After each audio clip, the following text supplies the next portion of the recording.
Certainly a day they've been waiting for, but we know that this will be tough from here on out. Susan, thank you for that live report. And Venus Stewart's disappearance captivated the attention of West Michigan and the nation for nearly a decade. At the time she was reported missing, her husband Doug claimed he was in Virginia.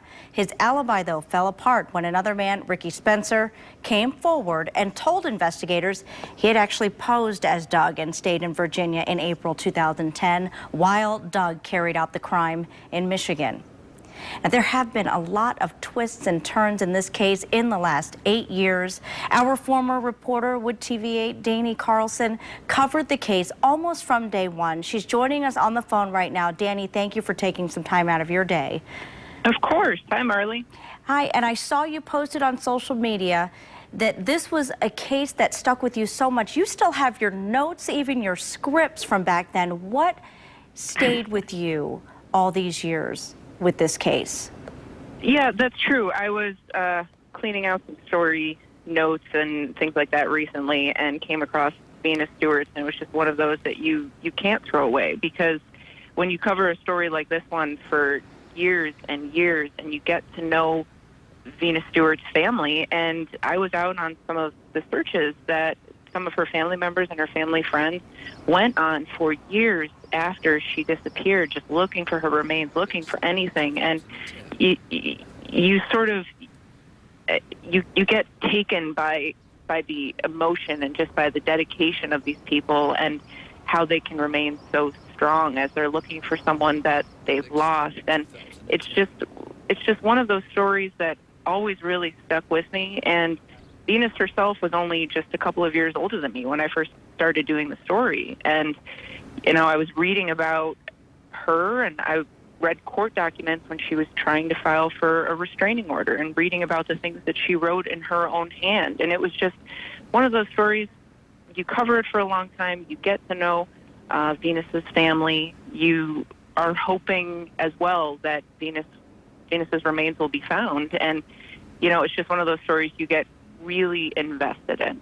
Definitely one of those you can't forget. Now, you had one of your first interactions with Doug Stewart during one of the custody hearings when he was trying to get his daughters back after Venus disappeared. What was that interaction? What did he say? Do you remember? Yeah, that's right. It was down in the St. Joseph County Courthouse down in Centerville, and it was after Venus had disappeared, but before Doug had been charged with Venus's murder.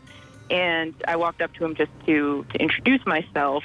And at that point, he just said, you know, hello, nice to meet you, or something like that, and just kind of walked into the courtroom.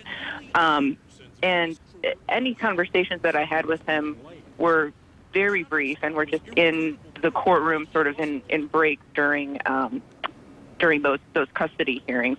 And I mean, it was nothing remarkable, honestly, talking with him. And then it was just a couple weeks later that all of a sudden all this information came out that Doug was going to be arrested, and that was the first time that we heard the name Ricky Spencer, and then the entire plot just unfolded from there. And throughout that entire time, he had maintained his innocence. Even after his conviction, he had went on to say that he was framed, that he had not committed this crime. So what was the first thing? You covered this. You were even a part of the Dateline special that aired as well regarding this case. So what went through your mind when you heard that he had actually led investigators to Venus's body? I was shocked. I mean, as you mentioned, he had been proclaiming his innocence for almost a decade at this point. You know, when I talked with him, he said he was innocent. I mean, he just kept repeatedly saying that he didn't do this.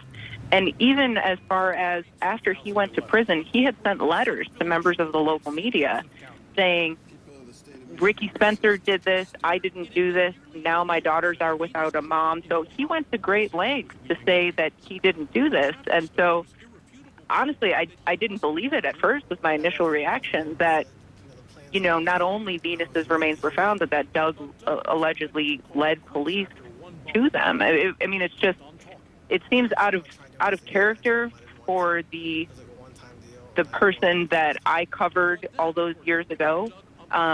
So I think it'll be interesting to see how this came about, what conversations happened. You know, basically how Doug came to this moment that he thought this was what he should do. Certainly, we do have a lot more to learn about this. Dani Carlson, thank you for joining us tonight. Thanks.